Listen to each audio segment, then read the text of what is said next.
Ukraine में चल रहे युद्ध को आज 10 दिन हो गए। इन 10 दिनों में रूस ने यूक्रेन पर न जाने कितने बम गिराए, कितनी मिसाइलें दागी। पूरा यूक्रेन बुरी तरह जल रहा है। आसमान से गिर रही इस आग के बीच से जब कोई सुरक्षित अपने वतन लौट आता है तो आप खुद अंदाजा लगाइए उसे और उसके परिजनों को कितनी खुशी होती है। यूक्रेन के युद्ध से निकलना यानी मौत के मुंह से निकलना। जो छात्र यूक्रेन से निकलकर अपने घर सुरक्षित पहुंच रहे हैं, उनके परिजनों का मानो खुशी का ठिकाना नहीं है। कटिहार जिले के भी 19 छात्र इस यूक्रेन युद्ध में फंस गए थे, लेकिन इनमें से अधिकांश छात्र अब सुरक्षित अपने घर लौट चुके हैं। अपने बच्चों के सुरक्षित घर लौट आने पर छात्र छात्राओं के माता पिता की खुशी का कोई ठिकाना नहीं है। इसी प्रकार जब कटिहार मनसाही का छात्र अभिनव कुमार और कटिहार के फलका भंगहा की बेटी निक्की पटेल तथा फलका गोविंदपुर का बेटा राकेश कुमार जब अपने घर वापस लौटे तो उनके परिजनों की खुशी का कोई ठिकाना नहीं था। कल 4 मार्च की रात जब अभिनव कुमार अपने घर मनसाही लौटा तो उसके पिता प्रदीप सिंह और मां की खुशी देखते ही बन रही थी। मां ने अभिनव के घर पहुंचते ही उसकी आरती उतारी और फिर गले से लगा लिया।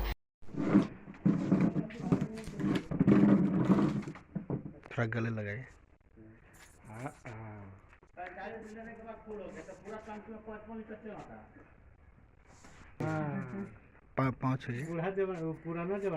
ये भावुक दृश्य देख मौके पर मौजूद सभी लोगों की आंखें भर आई। आगमन पहले हम लोग अपने जहाँ जो मेरा टाउन है विनिसिया, वहाँ से हम लोग बाय बस रोमानिया बॉर्डर आए। वहाँ पे हम लोग 18 घंटे के करीब हम लोग लाइन में खड़े रहे। हमें बहुत ज़्यादा दिक्कत हुआ, बर्फ़बारी भी हुई और ठंड बहुत ज़्यादा थी। और वहाँ के जो मतलब आर्मी मैन थे वो थोड़ा दिक्कत दिए, बट वो दिक्कत उतना मतलब ऐसा था कि बहुत ज़्यादा लग रहा था क्योंकि ठंड बहुत ज़्यादा थी और हम लोग थके हुए थे। 18 घंटे से खड़े थे, लाइन से लाइन बन रही थी, बिगड़ रही थी, लाइन टूट रही थी और फिर हम लोग लाइन के बीच में बर्फ़ पड़ने लगा तो हम लोग उस बीच में भी हम लोग वहीं पे रुके रहे कि अगर इस वक्त हम पीछे हट जाएंगे तो हमें बॉर्डर पार करने नहीं दिया जाएगा। इसलिए हम लोग बर्फ़ में भी खड़े रहे। करीब 1.5 घंटे 2 घंटे बर्फ़ में खड़े रहने के बाद फिर हमें एंट्री का एक मौका मिला तो उसमें हम लोग एंट्री कर गए। उसके बाद फिर हम लोग रोमानिया पहुँचे। रोमानिया में इंडियन गवर्नमेंट के अंदर हम लोग सीधा आ गए। वहाँ से हमें बाय बस शेल्टर ले जाया गया। शेल्टर में खाने पीने का व्यवस्था से लेकर सोने तक का सारा व्यवस्था उपलब्ध था। फिर उसके बाद फिर रोमानिया का जो वहाँ एयरपोर्ट है बुचारेस्ट, वहाँ पे लेके जाया गया। वहाँ पे 3 तारीख को मेरा टिकट था इंडिगो में। 3 मार्च 2022 टिकट मिली मुझे। उसके बाद फिर मैं 4 मार्च को 2 बजे सुबह मैं दिल्ली पहुंचा। मैं राहिल इस वक्त मौजूद हूँ मनसाही हाट के समीप। यहीं पे ये प्रदीप जी हैं, इनका ही लड़का यूक्रेन में पढ़ने के लिए गए थे, मेडिकल का तैयारी करने के लिए। 18 घंटा तो खड़ा रहा बर्फबारी में बहुत तकलीफ से, लेकिन मोदी जी थे तो सब संभव था। भारत के में ये और दूसरे देश तो अभी भी वहाँ फंसे हुए हैं, दूसरे देश के लोग। आज किस तरह का फीलिंग हो रहा है? आज बहुत खुशी हो रही है, खुशी महसूस हो रही है कि नहीं, मेरा अमानत मेरे पास पहुँच गया। अच्छा लग रहा है, बहुत खुशी हुआ है, लेकिन दुख भी होता है कि बच्चा वहाँ भी और भी बच्चा फंसा हुआ है, उसका माँ बाप का कितना लगता होगा, दुख होता होगा। इसलिए थोड़ा सा खुशी। किस तरह से भगवान से यही निवेदन करते हैं कि मेरा बच्चा जैसे आया है उसी तरह से उन लोग का भी बच्चा खुशी से आ जाए। बहुत खुशी है, बहुत रोए हैं, लेकिन हम मेरा खुशी है, सब लोग सूख गया, बहुत खुशी है। और बच्चा फंसा हुआ, उसके लिए क्या कुछ हाँ, और बच्चा जैसे मेरा बच्चा है इसी तरह दूसरा का बच्चा है, इसलिए सब बच्चा निकल जाना चाहिए, पर माँ बाप के पास चल जाए। मैं भारत सरकार मोदी जी का और बिहार सरकार नीतीश कुमार का धन्यवाद देता हूं, जो हमारे समाज के बच्चा पहुंच गए और जो कुछ बच्चा पहुंचे हुए हैं उनके लिए भी आग्रह करेंगे कि सरकार उनके लिए भी सोचे। और बहुत खुशी हुई कि हमारे समाज के बच्चे आज सुरक्षित सलामत घर पहुंच गए। जो अभी वहाँ फंसे हुए, मैं भारत सरकार के से आग्रह करूँगा, विनती करूँगा कि उन्हें यथाशीघ्र उनके गार्जियन तक स्वदेश उनको पहुँचाया जाए, जिसमें हमारे बिहार सरकार के भी सहयोग होनी चाहिए। और जो हमारे छोटे भाई अभिनव कुमार सिंह यहाँ घर वापस आया है। 7वां दिन हम लोग इससे पहले कैंडल मार्च निकाल के सरकार के द्वारा मांग किया था कि हमारे देश के जो बच्चे हैं वो सुरक्षित घर तक पहुँचे, और यूक्रेन और रूस के बीच जो युद्ध हो रहा है उसके लिए दोनों देशों से हमारे जो तमाम देश विश्व के देश हैं जो संयुक्त राष्ट्र संघ के अंतर्गत आते हैं, उनसे भी मैं आग्रह करना चाहूँगा कि दोनों देश के बीच जितनी जल्द हो शांति विराम दे, ताकि पूरे विश्व शांति और सुकून से रह सके। इधर आज सुबह जब फलका के भंगहा गांव की बेटी निक्की पटेल अपने घर वापस पहुंची तो मौके पर परिजनों के साथ साथ बड़ी संख्या में ग्रामीण भी मौजूद थे। सभी लोग गांव की इस बेटी का इंतजार कर रहे थे। जैसे ही निक्की अपने घर पहुंची, किसान पिता राजेंद्र पटेल और मां किरण पटेल ने अपनी बेटी को सीने से लगा लिया। मौके पर चाचा सुरेंद्र पटेल और चाची कंचन माला भी मौजूद थे। सबकी आंखें आंसुओं से भरी थी, लेकिन ये खुशी के आंसू थे। इधर परिजनों का चेहरा खुशी से चमक रहा था और उधर निक्की के चेहरे पर मिसाइल और बम के विस्फोटों की दहशत दिखाई पड़ रही थी। निक्की ने बताया कि वो खौफनाक मंजर के 48 घंटे नहीं भूल सकती।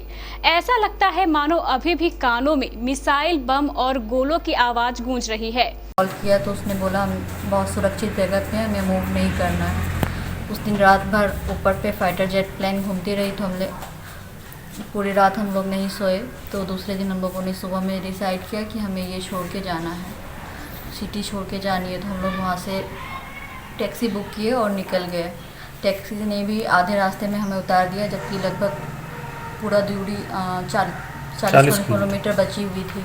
हमने 4 घंटे में इसे पूरा किया 40 किलोमीटर को, लेकिन फिर भी वहाँ पे बॉर्डर के पास जाने के बाद भी हम लोग 3 दिन 0 डिग्री टेम्परेचर में खड़े रहे और 3 दिन ना हमें खाने को मिला ना कुछ मिला, भूखे प्यासे खड़े रहे। लेकिन उस दिन को हम याद नहीं करना चाहते। लेकिन मेरी सरकार से यही विनती है कि हमारी भविष्य को लेके सोचा जाए सेंट्रल गवर्नमेंट से, और मैं सेंट्रल गवर्नमेंट और स्टेट गवर्नमेंट दोनों को बहुत बहुत धन्यवाद करना चाहूँगी कि उसने हमें सुरक्षित घर पहुँचाया। जी नहीं, मेरी अभी 2 वर्ष की पढ़ाई बची हुई है, 1.5 साल की पढ़ाई बची हुई है। मैं यही अपील करूँगी सेंट्रल गवर्नमेंट से कि हमें यहीं पे पढ़ाई की पूरी नहीं तो हमें कॉलेज जाने की अनुमति दी या सीखने की अनुमति दी जाए।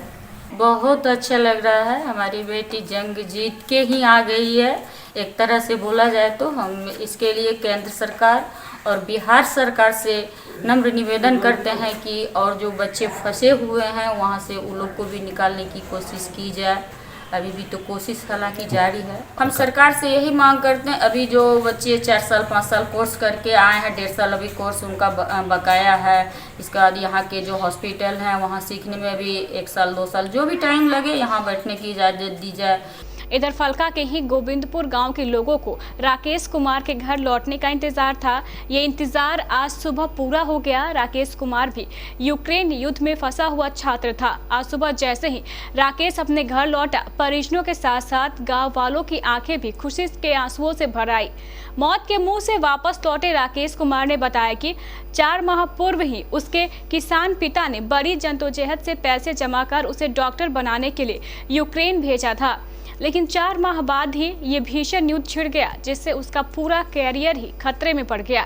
इस युद्ध के दौरान उसने बमों एवं गोलियों का जो खौफनाक मंजर देखा, वो शायद कभी भुलाए नहीं भूलेंगे। वहाँ तो सिचुएशन काफ़ी अभी तो पता चल रही है कि डेंजरस है, आगे न्यूज़ में भी दिखा रही है। सेम ही सिचुएशन वहाँ पे थमने का नाम नहीं रहा है रशिया और यूक्रेन का। आगे का प्राय गवर्नमेंट और हमारे एम्बेसी डील्स दोनों मिलके सोच रही है क्या करना है, या तो शिफ्टिंग की बात चल रही है पोलैंड की तरफ, तो शायद हो सके आगे। अच्छा लग रहा है, अच्छा किया सरकार जी, पहुंचा दिया बच्चा को, सरकार यहाँ तक पहुँचा दिया। बहुत बढ़िया लग रहा है आने के बाद। दुआ यानी माँ बाप का दुआ आज काम आ गया।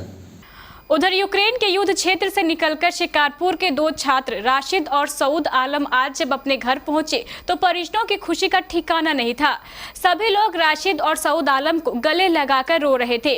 सऊद आलम के पिता इजहार आलम और मां नूर अंजनी अपने बेटे को बार बार गले लगा रही थी।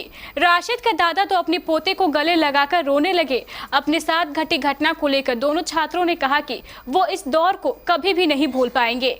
यूक्रेन युद्ध के हम लोग लगभग 7 दिन के बाद घर युद्ध की आशंका लगभग हम गए थे 20 जनवरी को, और उससे लगभग 2-3 दिन के बाद पता चला था कि युद्ध होने वाला है। मतलब दोनों देश के बीच बस टेंशन बढ़ रहा था, और जब हम लोग बार बार एम्बेसी को कॉल कर रहे थे तो एम्बेसी हम लोग को बस एक ही चीज़ बोल रहा था कि ऐसा कुछ भी नहीं है, अगर तुम लोग घर जाओगे, अगर यहाँ तुम्हारा क्लास ऑफलाइन चलेगी, अगर तुम्हारा एब्सेंट लगेगा तो इसमें एम्बेसी या कोई तुम्हारा कुछ भी नहीं कर सकता, तुम अपने रिस्क पे घर जाओगे। हम लोग क्लास एब्सेंट ना हो इसलिए हम लोग वहाँ रुके हुए थे। उसके बाद अचानक हमला हुआ, उसके बाद हमला होने के अचानक बाद कंटिन्यूसली हम लोग कॉल करने लगे तो एम्बेसी से हम लोग का कोई रिस्पॉन्स नहीं मिला था। हम लोग तो काफ़ी परेशान हो गए, और फिर हिंदुस्तान की सरकार जो टिकट को लेके इतना मतलब परेशान किया कि एक टिकट जो 23,000 24,000 में बनती थी वो टिकट को सीधे 1 लाख रुपया कर दिया, जो हम लोग प्रोवाइड नहीं कर पा रहे थे, जिसकी वजह से बच्चा युद्ध में फंस गया। अब कौन से एक बैग खबर हुई थी कि लड़ाई होने वाला है, पैसा भेजिए वहाँ से। जब हमने पूछा बच्चे को जो कितना भेजना है, वो बोला जो अभी 1 लाख चाहिए कम से कम, जो हम लोग नहीं कवर कर पा रहे थे। क्या आप अपने सपनों के आशियाने को दे रहे हैं आकार? तो जरूर पधारे निटको टाइल्स की एक्सक्लूसिव शोरूम में एक बार। निटको टाइल्स की एक्सक्लूसिव शोरूम, जहां आपको मिलेगा सभी साइजेस में वॉल टाइल्स, फ्लोर टाइल्स के साथ एक से बढ़कर एक डिजाइन्स, साथ ही मार्बल और ग्रेनाइट भी काफी आकर्षक कलर्स और डिजाइन्स में उपलब्ध है। हार्डवेयर की सैनिटरी और सीपी, इतना ही नहीं, यहाँ आपको मिलेगा टॉप लाइन कंपनी की प्लम्बर फिटिंग का सारा कलेक्शन, वो भी काफी आकर्षक डिजाइन्स में। तो आज ही पधारे निटको टाइल्स की एक्सक्लूसिव शोरूम,